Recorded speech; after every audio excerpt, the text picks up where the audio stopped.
Terima kasih. Ini suasana yang menyenangkan, yang meriah ya. Jadi energinya positif sekali saya lihat dari penonton. Jadi kita beri tepuk tangan untuk penonton yang hadir hari ini. Ya, terima kasih. Nah, hari ini menarik karena ada fenomena yang terjadi tahun demi tahun. Dari waktu saya kecil sampai hari ini masih terjadi. Yaitu orang tua yang panik ketika anaknya harus ikut ujian. Apakah itu dari SD ke SMP, SMP ke SMA, apalagi dari SMA masuk ke perguruan tinggi. Stresnya bukan main. Nah, saya hanya ingin mengingatkan, ini soal strategi. Soal bagaimana orang tua mulai mengatur bagaimana agar anaknya nanti dari tahun ke tahun itu bisa sukses tanpa merasa tertekan. Karena orang tuanya stres, anaknya lebih lagi tertekan ya. Nah, hari ini saya ingin mengingatkan ada satu lembaga ya, bimbingan belajar yang usianya saya kadang nggak percaya tapi itu nyata. 40 tahun.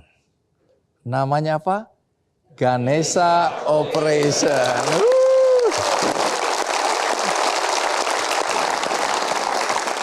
Baik, sebelum saya mengundang tamu-tamu istimewa kita, mari kita sambut Aruma.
hari ini saya mengundang beberapa tamu yang istimewa yang akan bisa bercerita tentang pengalaman mereka, ya, baik mengikuti bimbingan belajar maupun nanti kita akan undang siapa orang di balik Ganesha Operation, ya.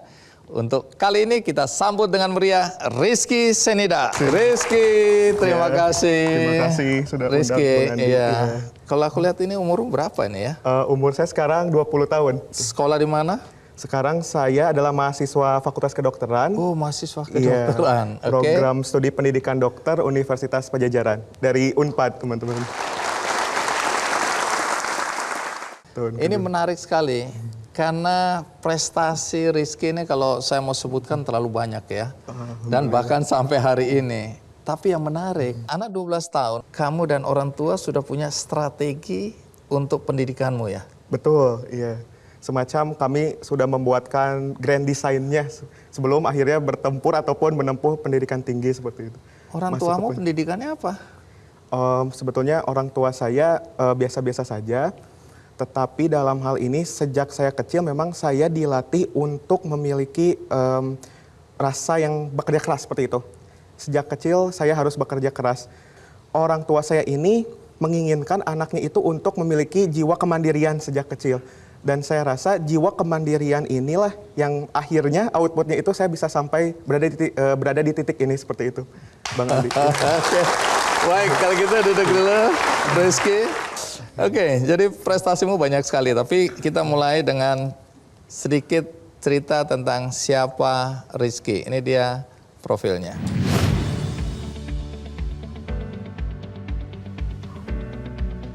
Sejak kecil, Rizky Ramadan Syahid Zenida bercita-cita menjadi dokter. Saat ini Rizky tercatat sebagai mahasiswa tahun kedua Fakultas Kedokteran Universitas Pajajaran. Alasan Rizky ingin menjadi dokter agar dapat memberi manfaat pada masyarakat luas. Sejak SD, Rizky telah mempunyai semangat belajar yang tinggi. Selain belajar di sekolah, ia juga bergabung dengan bimbingan belajar Ganesha Operation. Dengan semangat belajar tinggi, mengantarkan Rizky diterima di SMP dan SMA favorit di Bandung dan mengukir banyak prestasi baik di tingkat lokal, nasional maupun internasional. Di bangku kuliah, Rizky juga menorehkan banyak prestasi, baik di tingkat nasional maupun internasional. Di kampus, anak kedua dari 3 bersaudara ini aktif dalam berbagai organisasi mahasiswa, terutama kegiatan yang berkaitan dengan riset dan inovasi kesehatan.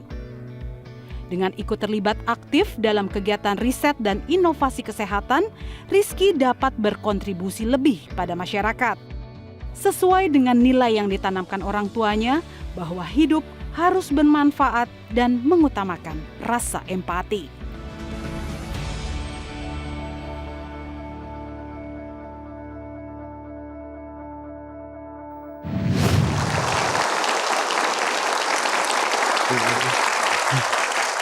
Nah, anak 12 tahun bersama orang tuanya sudah merancang strategi pendidikan untuk di kemudian hari. Betul. Ini menurut aku nggak biasa. Iya. Nah, waktu itu Rizky dalam usia segitu udah ada kesadaran juga di situ. Bagaimana muncul kesadaran itu? Dari mana gagasan ini muncul? Iya, bahkan sejak dari SD tuh orang tua sudah bertanya, kamu cita-citanya sudah besar mau jadi apa? Dan dari SD tuh jawaban saya selalu konsisten, saya ingin menjadi dokter seperti itu. Jadi ketika kamu bilang kamu mau jadi dokter, orang tua mempersiapkannya dengan serius itu ya? Betul Bang Andi. Jadi orang tua itu sebetulnya tidak membatasi kreativitas yang saya miliki.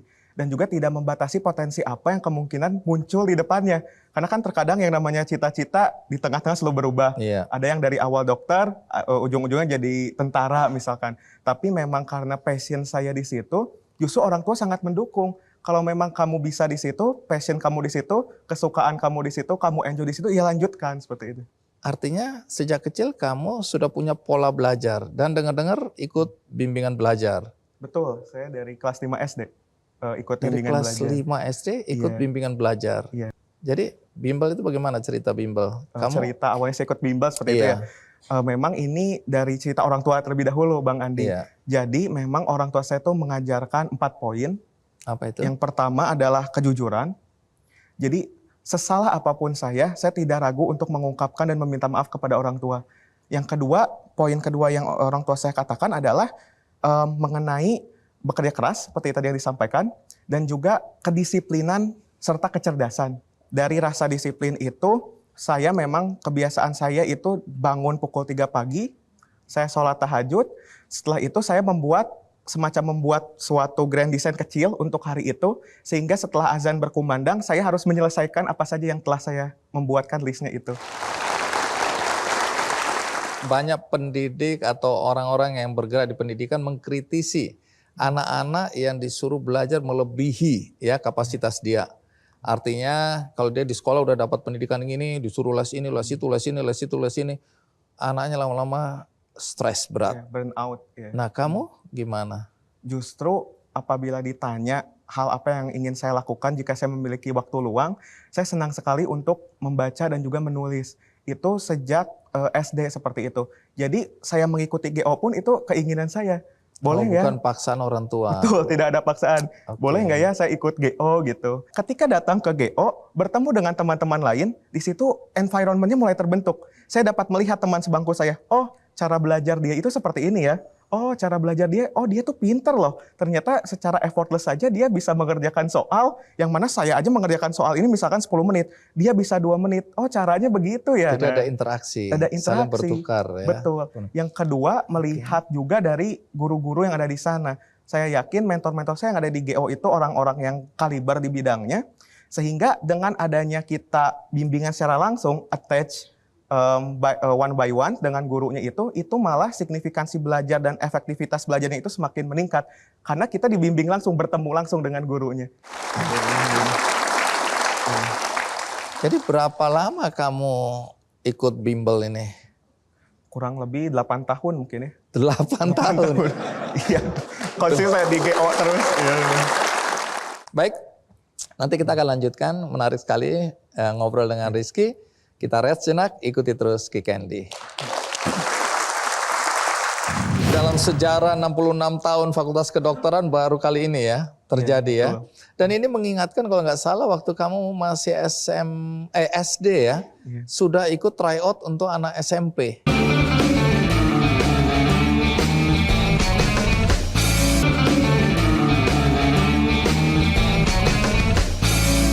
Didukung oleh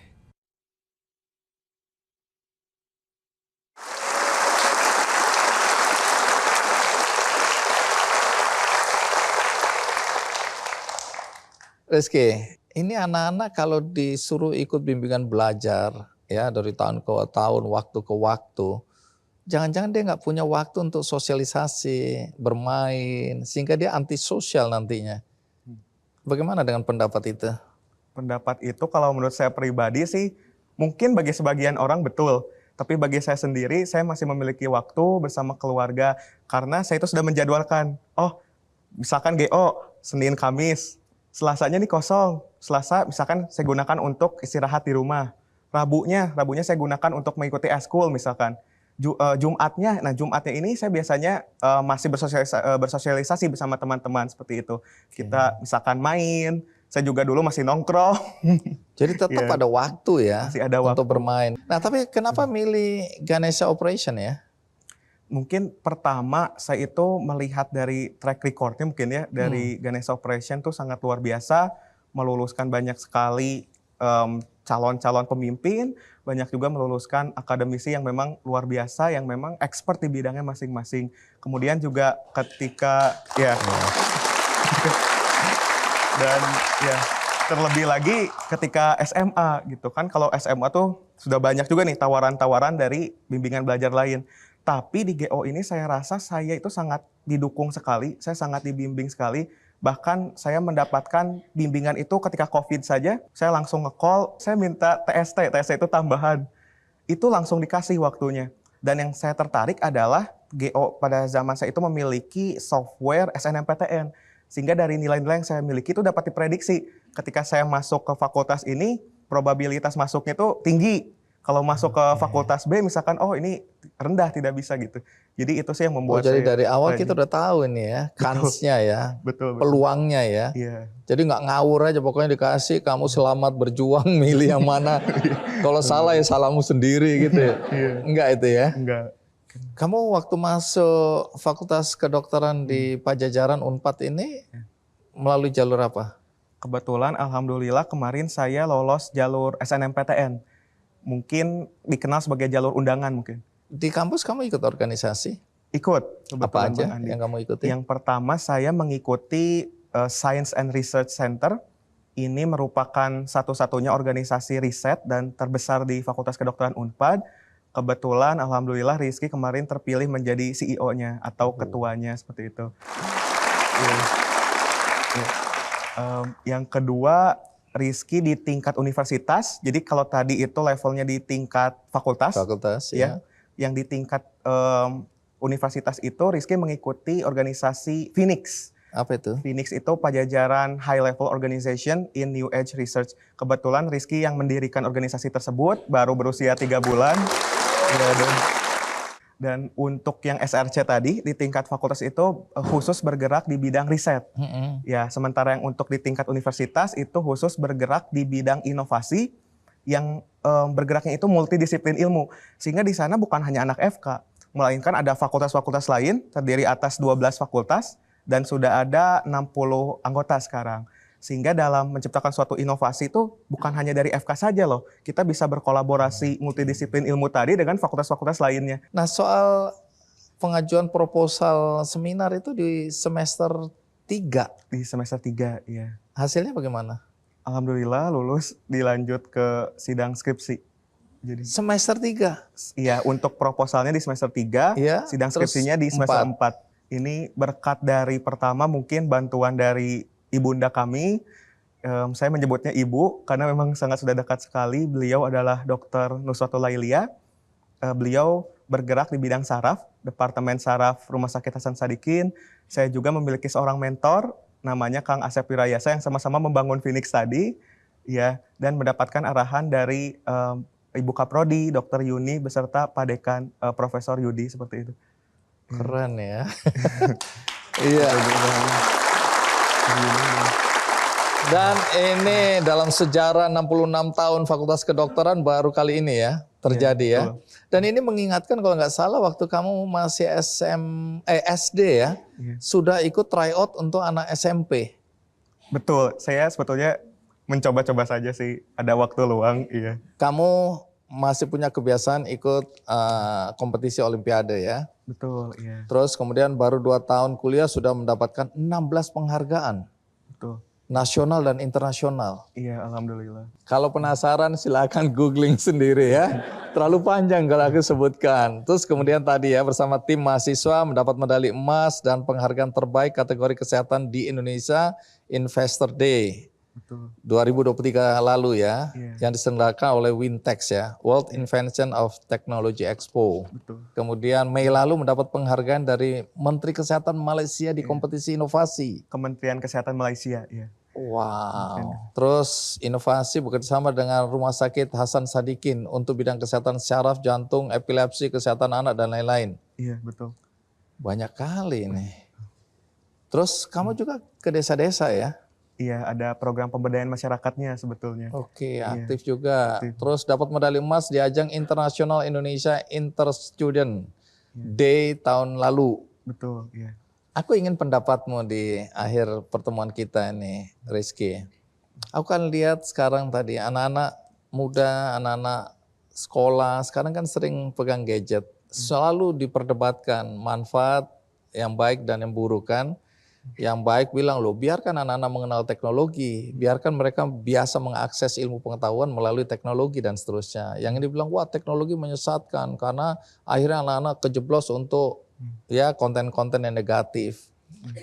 Kalau menurutmu sendiri bagaimana ini? Pak, pandangan saya pribadi sejujurnya dengan adanya perkembangan teknologi ya Bang Andi ya.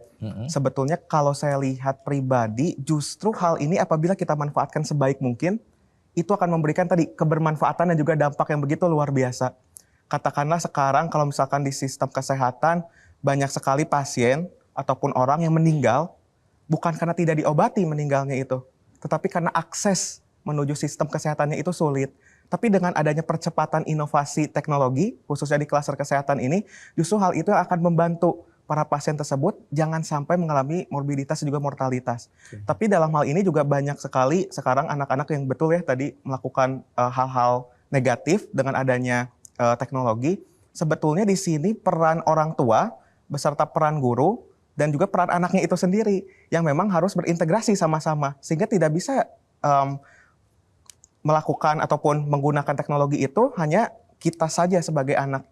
Anak itu tidak boleh dilepas sendiri. Dalam proses belajar saja anak harus didampingi oleh gurunya apabila ingin belajarnya itu efektif dan efisien. Mengapa tidak hal tersebut ditetapkan juga kepada teknologi seperti itu? Dan yang paling penting adalah jangan ragu untuk berinvestasi di bidang pendidikan gitu.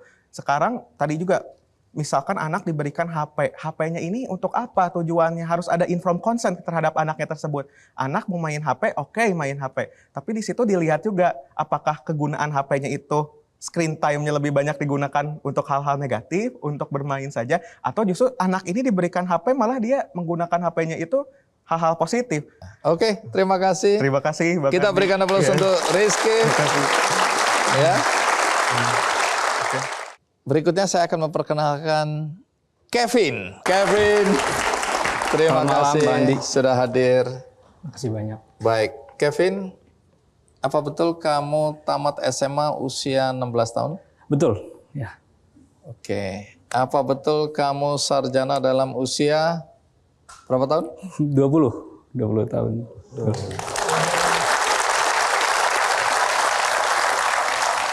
Lalu sekarang kamu doktor. Ya, S3-nya umur berapa? saya selesai S3 umur 26, Bang Andi. 26 tahun.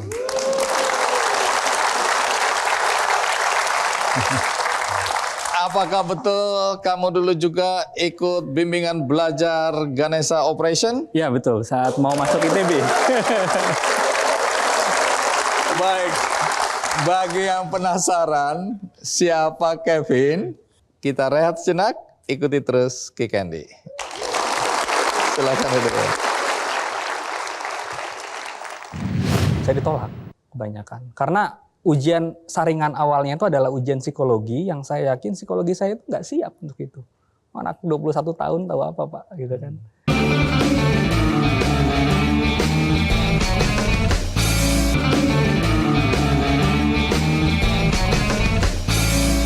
Didukung oleh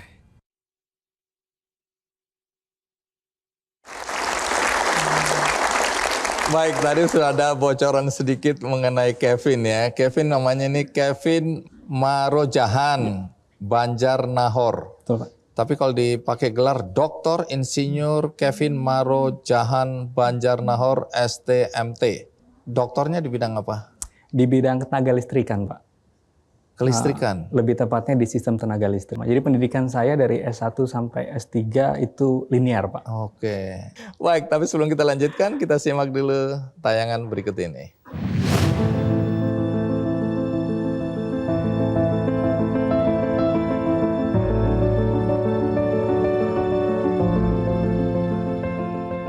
Kuliah di Institut Teknologi Bandung adalah impian Kevin Marojahan Banjarnahor setelah lulus SMA.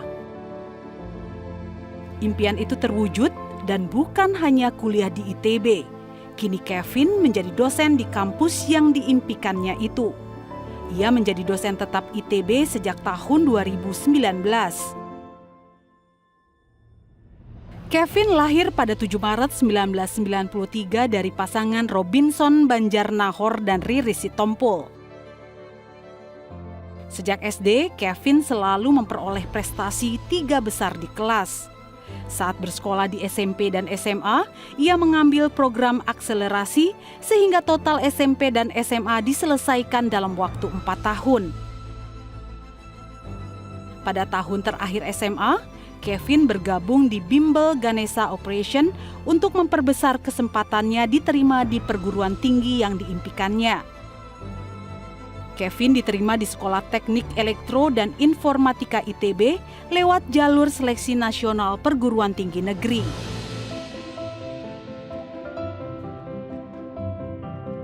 Kevin menyelesaikan kuliah S1 dan S2 di ITB lewat program Fast Track integrasi S1 dan S2 dengan durasi 5 tahun dengan beasiswa dari ITB dan lulus dengan predikat cum laude.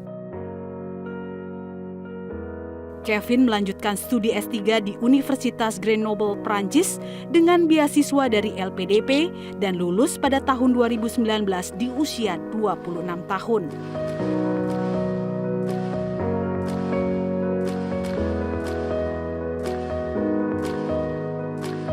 Kevin bermimpi untuk dapat berdampak lebih besar kepada sektor ketenagalistrikan Indonesia menuju kelistrikan yang ekonomis, andal dan berkelanjutan, serta suatu saat mencapai jabatan akademik tertinggi, yaitu guru besar.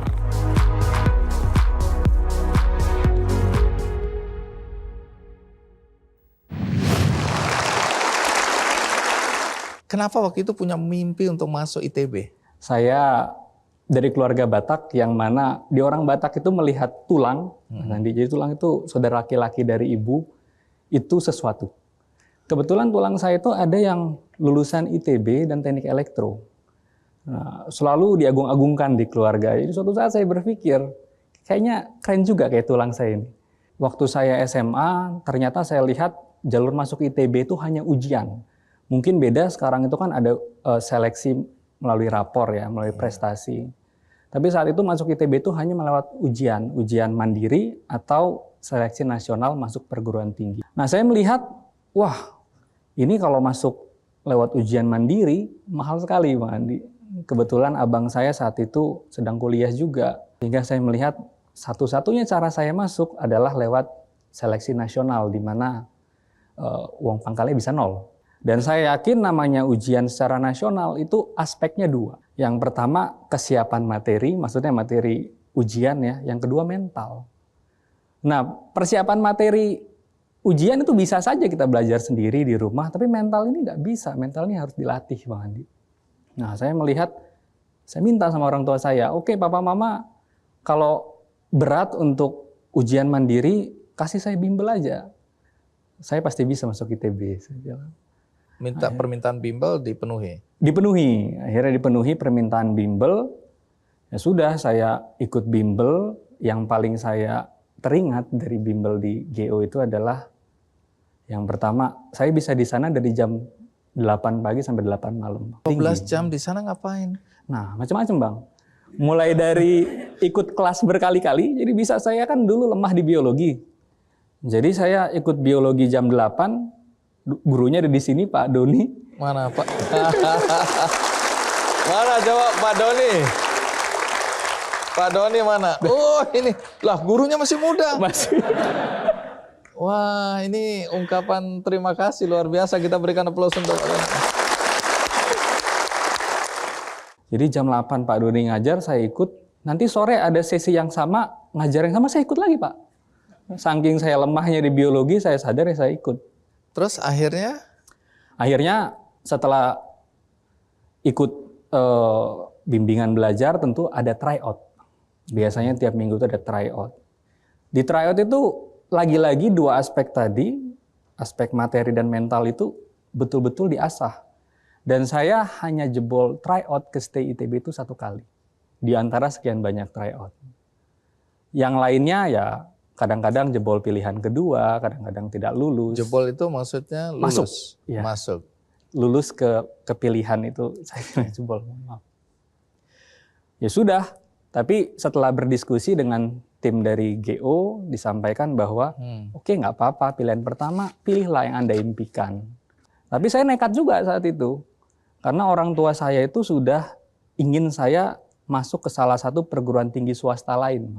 Oh, jadi didorong udahlah nggak usah ITB, yang lain juga bisa gitu ya? Itu aja, karena kebetulan saya dapat beasiswa di sana. Jadi kan nggak keluar duit kan, situ ya. Oke. Masuk situ aja. Ya udah, saya mission impossible aja Bang. Pilihan pertama saya pilih STAY, Sekolah Teknik Elektroinformatika. Pilihan kedua saya pilih Fakultas Pertambangan dan Perminyakan di ITB. Itu juga rankingnya tinggi di ITB. Ah udahlah, mission impossible aja saya pikir kan. Ya udah, nothing tulus saja kan Bang, sampai nunggu. Akhirnya mau pengumuman, katanya pengumumannya misalnya jam 12 malam, ternyata jam 6 sore itu udah buka nih pengumuman. Saya takut bilang orang tua saya kan, Udah saya di kamar, akhirnya saya cek di websitenya ITB, dan saya dinyatakan lulus ke pilihan pertama, Sekolah Teknik Elektroinformatika. Saya teriak. Kemudian bapak saya datang, Bang, ngelihat monitor. Terus dia bilang, wah, nggak nyangka papa kamu bisa masuk ITB. Jadi orang tua saya meremehkan saya juga, Bang. Happy lah akhirnya ya. Oke, jadi masuk. Terus kemudian tadi S2 Ya, lanjut itu ya. S2 lanjut karena kebetulan ya ini ya, impian saya itu hanya lulus ITB. Tiba-tiba ada tawaran, oh ITB sekarang buka program yang namanya fast track, sehingga dalam 5 tahun kita bisa langsung S1 plus S2. Tahun keempat kita sudah mengambil beberapa kuliah S2. Ya sudah, karena kebetulan eligible dan ada beasiswanya, ya saya ambil. Kalau S3? Nah S3 ini ceritanya lain lagi. Jadi setelah saya S2 balik lagi ke permasalahan awal. Karena saya lulus saya nggak tahu mau ngapain. Singkat cerita dari sana saya coba daftar kerja. Karena di rumah kan malu, Bang. Jadi semua opportunity yang ada saya coba. Ujian untuk masuk ke perusahaan-perusahaan minyak, karena anak ITB itu hobinya masuk perusahaan minyak, Bang. Saya ditolak kebanyakan. Karena ujian saringan awalnya itu adalah ujian psikologi, yang saya yakin psikologi saya itu nggak siap untuk itu. Anak 21 tahun tahu apa, Pak, gitu kan. Nggak siap, oke ada apa lagi? Ternyata adalah beasiswa LPDP. Beranikan daftar, Dapat LPDP. saya dapat LPDP. Saya orang yang kayaknya kok nggak enak ya di luar negeri terus, pengennya pulang. Setelah saya pikir-pikir kalau S3 pulang ngapain? Ya paling promising kayak jadi dosen, kan Bang. Dosen yang paling enak di mana? Kayaknya di ITB. Akhirnya saya balik ke ITB. Sampai hari ini. Dari perjalanan itu lalu apa manfaat yang dirasakan dengan ikut bimbingan belajar tadi? Nah di bimbingan belajar apa sih yang saya pelajari? Di luar dua tadi Bang ya, materi, kemudian mentalitas, yang ketiga sabar. Sabar. Sabar. Maksudnya? Proses itu menurut saya bukan hanya sesuatu yang ya kita lihat dan kemudian nikmati ujungnya, tapi prosesnya itu sendiri adalah sesuatu yang harus kita nikmati. Itu juga adalah sesuatu yang ternyata penting. Jadi banyak orang yang pengennya itu ya bahagianya nanti waktu udah kaya gitu Bang. Tapi prosesnya nggak dinikmati sama dia. Ini pesan buat teman-teman, adik-adik kita mungkin yang selama ini cara belajarnya salah, terus kemudian ada pilihan bimbingan belajar, Ya. Apa yang Anda sarankan? Yang saya sarankan tentu untuk adik-adik yang sedang menggapai ya, atau dalam proses menggapai mimpinya tadi, jangan hanya memikirkan titik akhir baru kemudian kita bisa senang, bahagia, tapi nikmatilah prosesnya. Dengan begitu hidup kita itu nggak bersungut-sungut Bang, nggak wah kalau nggak dapet sedih gitu, tapi kita bisa menikmati proses, kemudian saat hasil itu bisa kita gapai gitu ya, kita raih, itu akan memberikan sensasi yang berbeda. Baik Kevin. Nah setelah ini kita akan bertemu siapa orang di balik Ganesha Operation. Ikuti terus Ki Candy. Waktu saya bilang ke orang tua, dibilang, aduh nanti kalau kamu ke sana nggak ada uang gimana? Udahlah, yang penting saya bisa berangkat. Urusan nanti kita lihat nanti, saya bilang gitu.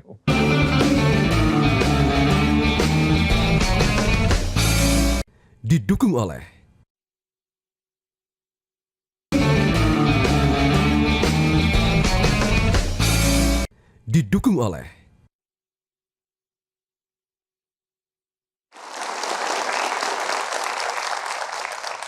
Jujur saya ketika mendapat informasi bahwa ada bimbingan belajar yang sampai hari ini bisa bertahan dan berkembang, rasanya nggak percaya. Karena ini era teknologi yang berkembang dan akses untuk mendapatkan ilmu pengetahuan begitu mudah. Tetapi bagaimana sebuah bimbingan belajar bisa bertahan sekian lama dan kemudian sampai hari ini memberikan kontribusi yang luar biasa bagi masuknya anak-anak muda ke perguruan tinggi. Nah, di belakang Ganesha Operation inilah saya ingin memperkenalkan Anda kepada sosok yang keren banget. Siapa dia? Profesor Dr. Insinyur Bob Foster.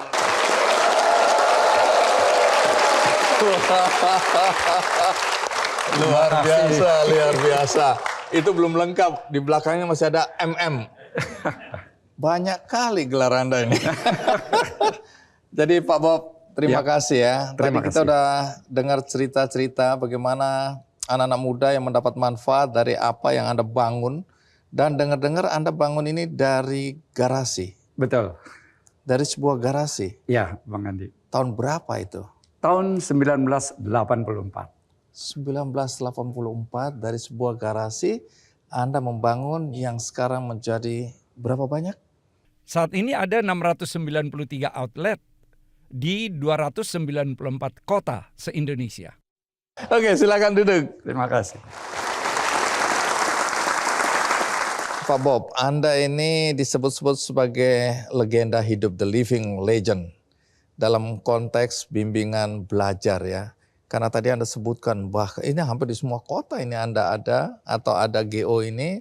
Dan berapa banyak kalau Anda bisa menyebut angka anak-anak yang berhasil masuk perguruan tinggi setelah mendapat bimbingan belajar di GO? Kalau 1 tahun terakhir aja itu sudah 47.000 yang lulus. Jadi tahun sebelumnya 45, sebelumnya sekitar 44, 43, 40-an ribu. Mungkin kalau lama sebelum-sebelumnya 30-an ribu setiap tahun. Jadi ya kalau kita kalikan memang sudah sangat banyak.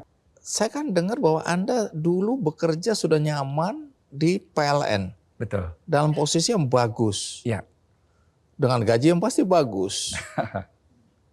Tapi kemudian Anda minta berhenti. Ya. Hanya untuk mau membesarkan Ganesha Operation ini. Betul. Di mana akal Anda saat itu? Kalau saya nggak berani saya. Oke, kita mulai dari garasi itu. Apa yang terjadi hari itu? Saya waktu itu kos di Bandung, masih kerja di PLN, lalu mau bikin bimbel. Karena memang dari waktu kuliah juga saya ngajar bimbel, kemudian saya juga asisten dosen, saya memang senang untuk ngajar. Lalu saya pikir ya udah aja bikin bimbel, tapi kan nggak ada modal yang cukup karena masih baru kerja di PLN. Ya sudahlah, bikin aja garasi ini jadi sekretariat. Bikinlah garasi itu jadi sekretariat dan ada petugas pendaftaran, tapi saya juga bisa ikut sebagai petugas pendaftaran juga. Dan untuk belajar tentu ada lokasi belajar di ya tempat lain yang kita sewa seperti itu. Ini di Bandung berarti ya? Di Bandung, betul. Baik, sebelum kita lanjutkan, ada baiknya kita simak dulu tayangan berikut ini.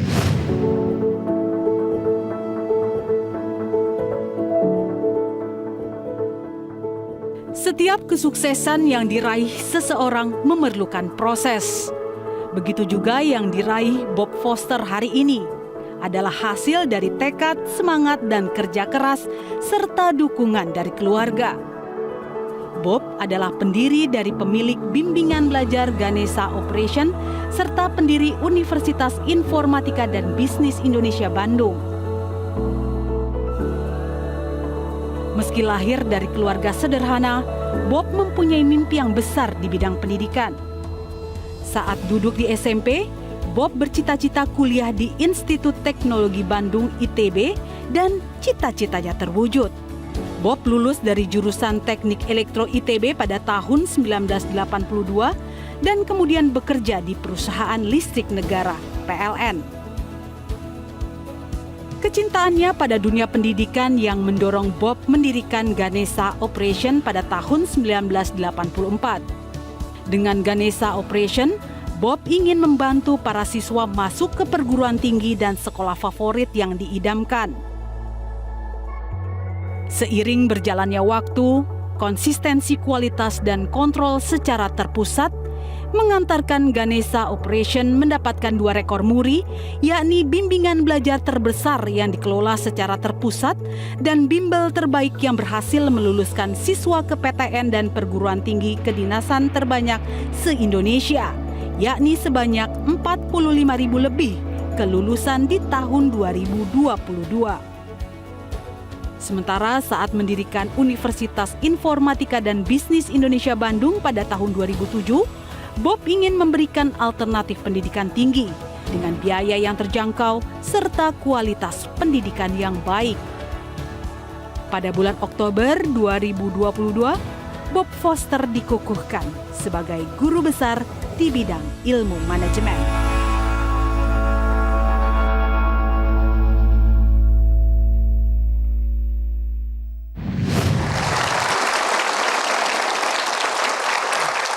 Saya tertarik tadi melihat kehidupan Anda yang sederhana ya di masa muda, masa kecil itu ya. Ya. Jadi orang tua Anda ini pendidikannya apa? Nggak tahu apa lulus SD, tapi SD lah udah pasti. Lulus atau tidak Anda nggak tahu. Lulus apa tidak. Pekerjaan mereka apa? Karyawan di perkebunan, tapi di perkebunan bukan di pusatnya, di daerahnya perkebunan teh. Jadi disitulah bekerja sehari-hari. Memang di administrasi. Jadi secara ekonomi bagaimana kehidupan Anda dulu? Secara ekonomi sangat kurang. Sangat kurang. Sangat kurang. Lalu pendidikan Anda bagaimana? Dengan kondisi ekonomi orang tua seperti itu? Ya, saya memang sudah punya passion karena saya bilang tadi sangat tertarik untuk bidang pendidikan. Saya kelas 5 SD aja waktu saya baca buku saya lihat ada nama orang. Saya tanya ayah saya, apa ini ada nama orang? Oh itu yang bikin bukunya. Nah saat itu juga saya sudah bercita-cita. Saya juga mau jadi penulis buku ke depan.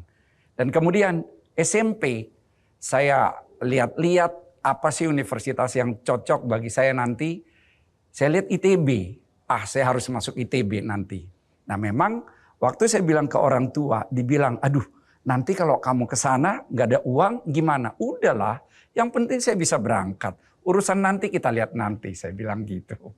Jadi memang bukan yakin uang pasti ada.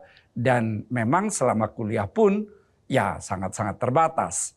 Dan karena itulah kemudian saya setelah tahun ketiga, saya ikatan dinas ke PLN.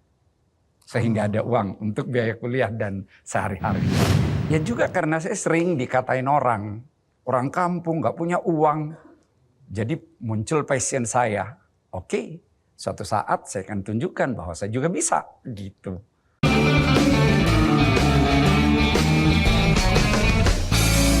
Didukung oleh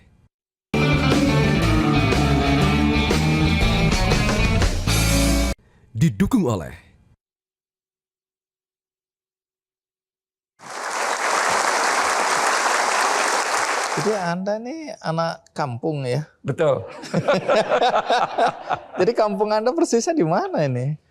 Satu desa kecil di Sumatera Utara, di perkebunan Sidamanik, ke dalamnya.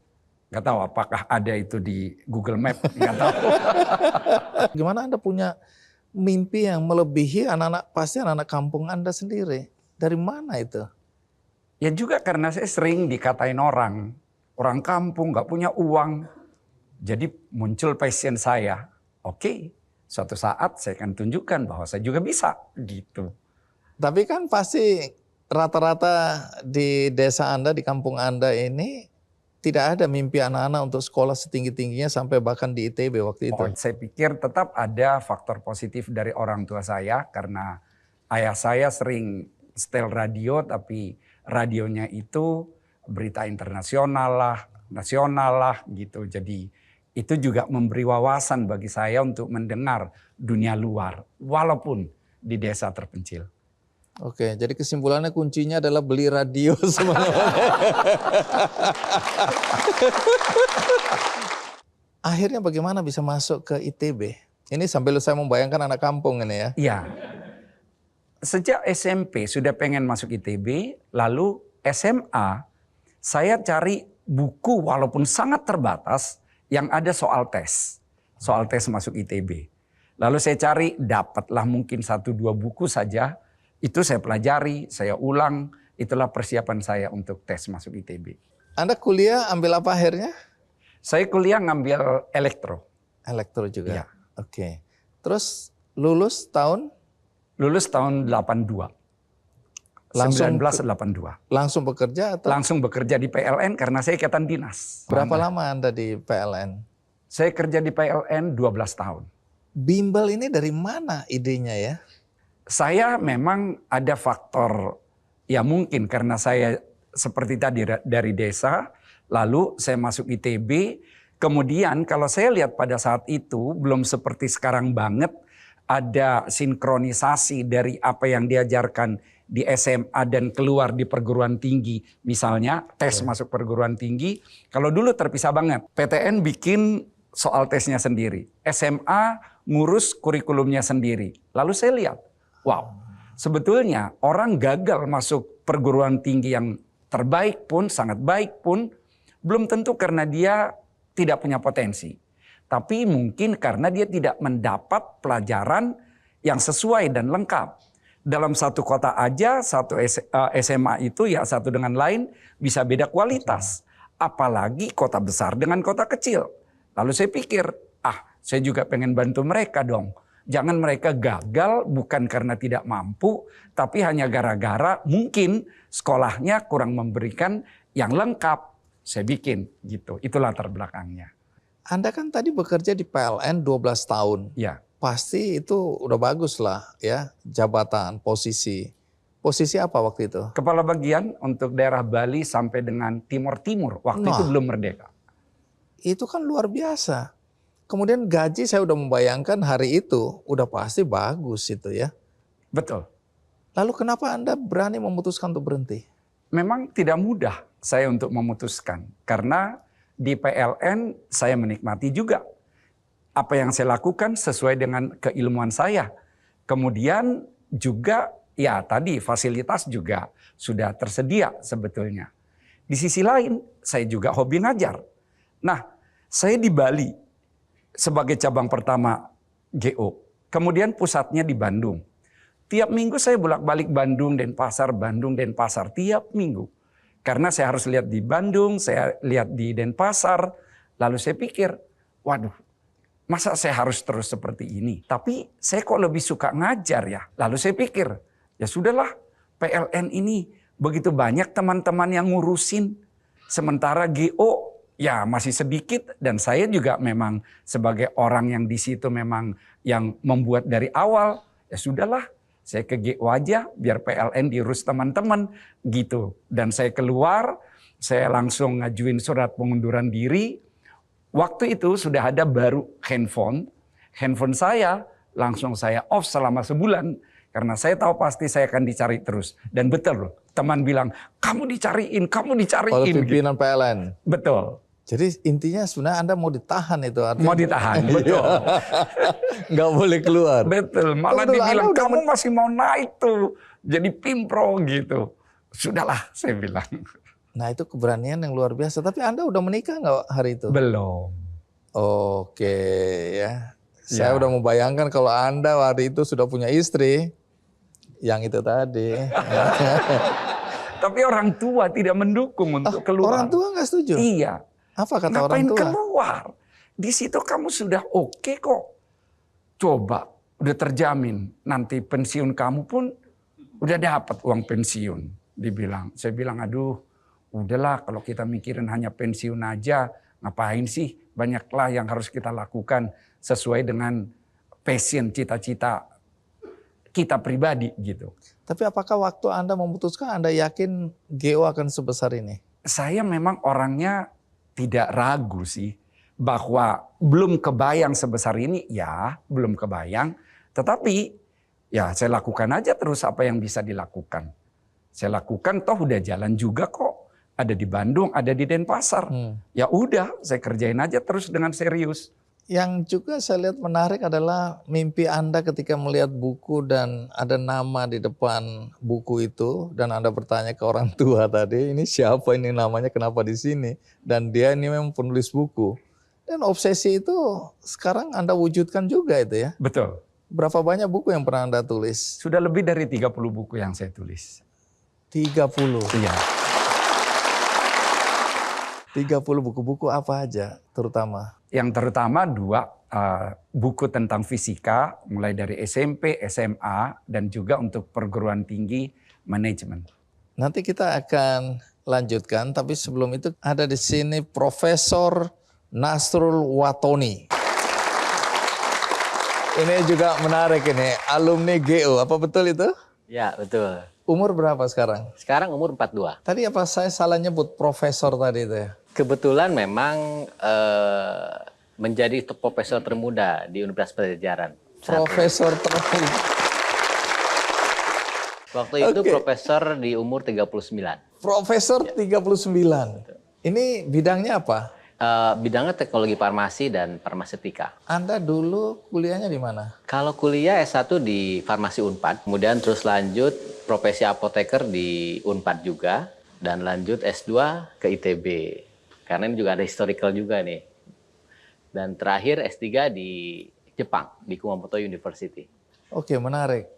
Sedikit cerita ketika Anda bimbingan belajar di GO itu bagaimana ceritanya? Kapan itu? Waktu saya SMA kelas 3. Jadi waktu itu memang sebelumnya kakak saya almarhum, beliau duluan ke GO dan diterima di Fakultas Kedokteran di Universitas Pajajaran. Lewat GO itu saya menemukan atau saya diarahkan bahwa kamu cocok di bidang farmasi gitu. Karena sebelumnya kakak saya diarahkan ke kedokteran.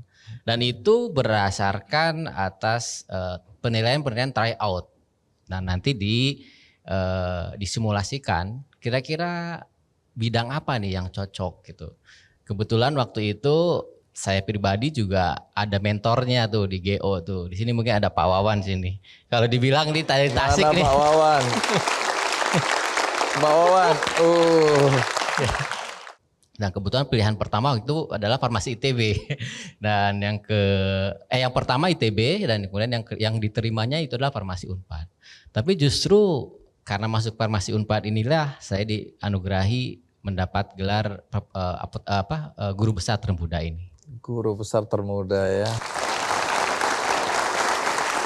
Nah, yang menarik juga dari Nasrul ini soal publikasi ilmiah ya.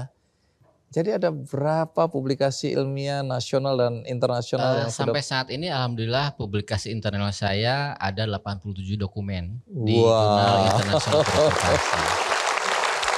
Jadi bidangnya apa aja itu? bidangnya semua bidang farmasi, Farmasi, dan ya bidang farmasi. Kalau dari H-indeksnya itu 20. Jadi kalau H-indeks itu semacam indeksasi dari si Scopusnya itu adalah di tingkat 20 untuk citasinya. Terima kasih Nasrul. Kita rehat sejenak, ikuti terus Ki Candy.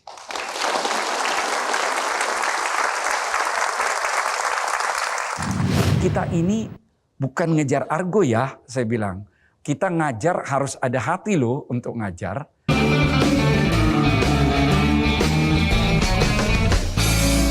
Didukung oleh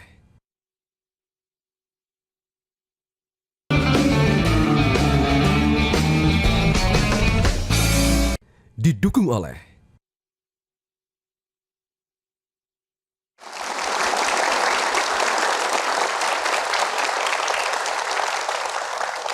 Baik, Pak Bob, kita lanjutkan ya. Ya.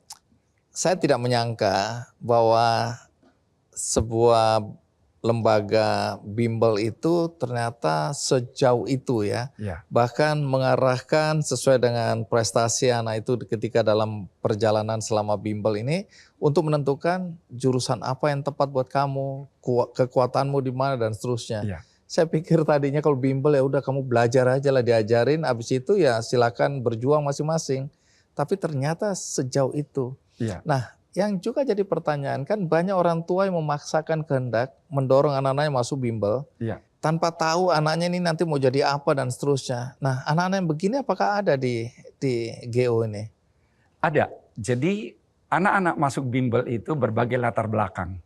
Ada yang memang yang bersangkutan memang sudah punya passion yang luar biasa. Ada yang memang dipaksa orang tua karena orang tuanya pengen anaknya ini berhasil. Iya. Anaknya belum tentu punya motivasi. Ada yang dipaksa orang tua, daripada saya repot ngurusin ini, biar bimbel aja yang ngurusin gitu. Iya, Ada iya. juga.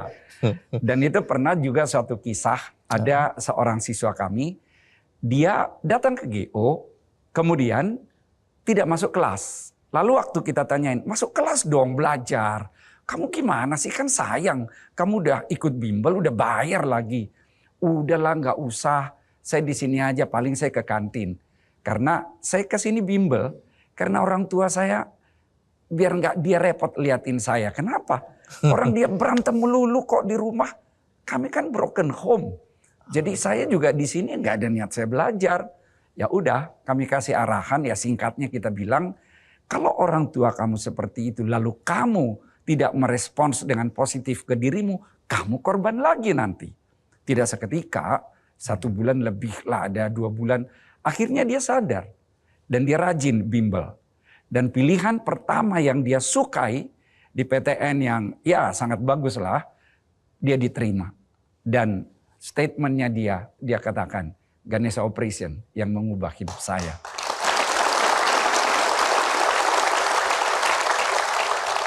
Jadi ada sisi kemanusiaan di situ ya. Ada. Oke. Itu yang membuat saya juga bilang ke teman-teman yang ngajar, kita ini bukan ngejar argo ya, saya bilang. Kita ngajar harus ada hati loh untuk ngajar. Karena memang itulah latar belakangnya saya bikin bimbel sih. Karena pengen membantu orang yang ya barangkali tidak dapat fasilitas, tidak dapat ilmu yang cukup, punya potensi, tapi kok gagal. Udahlah, kita bantu dengan bimbel. Jadi ada unsur itu, bukan berapa rupiah aku dapat nih. Nggak terlalu terpikir lah, walaupun tetap harus ada analisis efisiensi. Tapi bukan itu motivasi utama sejak awal. Menarik, karena Anda kan datang dari keluarga sederhana. Anda 9 bersaudara. Betul. Dari 9 bersaudara ini berapa yang masuk ke dunia pendidikan? Kami ada masuk ke dunia pendidikan berlima. Berlima. Ya 5, oh ya ada juga di 6, ada 6 ya, di dunia pendidikan. Oke, jadi ini keluarga yang memang panggilannya untuk jadi pendidik ini ya. Iya betul. Ada saudara Anda di sini yang Ada. hadir juga? Ada Siapa? yang ada di Ganesha Operation juga ada yang saya bilang tadi. Pak John. Mana ada, Pak John? Oh, ada Pak John. Ada Pak Harlin. Pak, Ada beberapa. Oke. Bu Erna. Tapi ada yang bukan pendidikan Keluarga tapi hadir. pendidik. Bu Junita juga ada di sini. Gitu. Dalam beberapa kesempatan saya lihat Anda menyitir quotes atau ucapan, ungkapan dari Nelson Mandela mengenai pendidikan. Iya. Bisa Anda sebutkan dan mengapa itu menjadi penting untuk Anda catat? Saya memang melihat Indonesia ini kan negara besar. Dari jumlah penduduk 286 juta kan saat ini, lebih sedikit. 4 besar di dunia. Tetapi competitiveness kita, daya saing kita belum 4 besar di dunia. Masa sih emangnya kita ini orang yang tidak mampu berpikir? Nah, lalu dari situ saya pikir gimana dong biar bangsa ini maju. Makanya saya senang dengan quotes tersebut yang mengatakan education is the most powerful weapon which you can use to change the world. Dan Bung Karno bilang mau ngubah suatu bangsa, ubahlah dari generasi mudanya. Oh ya, saya pikir SMA, SMP, SD kami harus bina. Itulah latar belakangnya. Merdeka! Nah, soal Anda akhirnya mendirikan perguruan tinggi, itu bagaimana ceritanya? Perguruan tinggi negeri saya lihat dari sudut daya tampung. Misalnya nih, lulusan SMA sekitar 4,1 juta tahun-tahun terakhir ini. Yang akan diterima di perguruan tinggi negeri kira-kira sekitar 500 ribu. Jadi hanya sekitar 12%-an lah gitu. Selebihnya kemana? Swasta banyak yang mahal. Lalu saya pikir ya perlu juga dong kita fasilitasi mereka yang termasuk tingkat ekonomi tidak terlalu mampu supaya mereka juga bisa kuliah. Dan saya juga memikirkan bahwa kalau mereka kuliah, apakah tidak ada suatu hal yang khas kita buat? Nah, ada kekhasan karena sudah pastikan sekarang ini dunia digital. Makanya yang kami buat itu pun Universitas Informatika dan Bisnis Indonesia. Unibi. Jadi yang Anda bayangkan ke depan ini, tantangan yang akan dihadapi oleh generasi muda kita dalam dunia pekerjaan atau apa? Dalam dunia pekerjaan sudah pasti ada kaitannya dengan digital. Karena sekarang ini kan semua harus bisa. Walaupun tidak harus ngambil jurusan informatika. Tapi nggak boleh jadi orang yang gaptek. Karena kita sudah semua paham lah sekarang ini istilahnya Internet of Things. Artinya apapun dengan internet gitu. Jadi harus terbiasa dengan dunia digital sehingga orang bisa bersaing masuk di dalam industri yang ada sekarang ini. Baik, jadi di akhir ini saya ingin Anda menyampaikan sesuatu untuk para orang tua dan anak-anak muda. Karena orang tua ini kan kadang ingin menentukan masa depan anak-anak, tentu untuk kebahagiaan anaknya, keberhasilan, tapi dengan cara yang mungkin tidak tepat. Kemudian anak-anak juga bisa saja melihat apa yang dikehendaki orang tuanya, sesuatu yang bertentangan dengan keinginannya. Nah, bolehkah Anda sampaikan sesuatu yang dari pengalaman hidup Anda di pendidikan ini kepada para orang tua sekaligus kepada anak-anak generasi muda? Ya, untuk para orang tua, para generasi muda, saya mempunyai suatu statement, to live is to compete. Hidup ini adalah pertandingan, memang kompetisi, dan harus melalui pendidikan. Karena mau mengubah dunia, ubahlah melalui pendidikan. Jadi kalau saya lihat dari sana, harus dimotivasi supaya mau berprestasi. Dan karena itu, orang tua, saya juga sarankan tetap mendampingi, memotivasi, mengarahkan putra-putri tercinta kita ini untuk tetap mau belajar, menuntut ilmu. Dan sejak kecil anak-anak itu harus mempunyai cita-cita. Karena melalui cita-cita itulah ada passionnya. Melalui cita-cita itulah dia tahu arahnya. Melalui cita-cita itulah dia tahu prioritasnya. Supaya dia tidak hanya ngerjain game dalam arti gadget, main-main. Tetapi dia tahu apa yang harus dia lakukan secara produktif. Terima kasih untuk apa yang disampaikan oleh Anda dan teman-teman tadi ya. Baik, tapi sebelum kita bubaran, saya hanya ingin mengingatkan siapa yang di kursinya ada pita berwarna biru akan mendapatkan voucher diskon dari bimbingan belajar Ganesha Operation. Iya. Baik, yang pita biru ini nanti bisa ditukarkan. Iya, tepuk tangan, yang angkat tangan. Coba yang udah angkat tangannya. Baik, nanti bisa ditukar di depan dan dijelaskan apa fungsi voucher ini ya. Itu tadi cerita tentang Ganesha Operation ya. Kita nggak melihat bahwa ini semata-mata sebagai lembaga bimbingan belajar, tapi ada pesan yang kuat di situ dan ada cerita yang menginspirasi kita bagaimana kita menjalani pendidikan kita mulai dari dasar tadi sampai kemudian di perguruan tinggi. Karena ini tidak saja menyangkut kecerdasan, tapi moral, etika, dan masa depan bangsa. Jadi itu pesan yang kuat yang disampaikan dari episode kali ini. Dan bagi Anda yang tadi tidak menonton dari awal, Anda bisa menyaksikan tayangan ulangnya di metrotvnews.com. Dan juga bisa Anda saksikan cuplikannya di channel YouTube Kick Andy Show. Dan bagi Anda yang juga peduli pada pendidikan, dan tadi ada cerita mengenai saudara-saudara kita yang mungkin di daerah-daerah yang tidak punya kesempatan untuk mengakses pendidikan yang berkualitas, karena mungkin secara ekonomi mereka tidak punya kemampuan. Caranya mudah, Anda bisa membantu dengan klik benihbaik.com dan di situ ada penggalangan dana untuk pendidikan anak-anak yang kurang mampu. Akhirnya semoga episode kali ini memberikan inspirasi bagi kita semua. Sampai jumpa.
Jelajahi cara baru mendapatkan informasi. Download Metro TV Extend sekarang.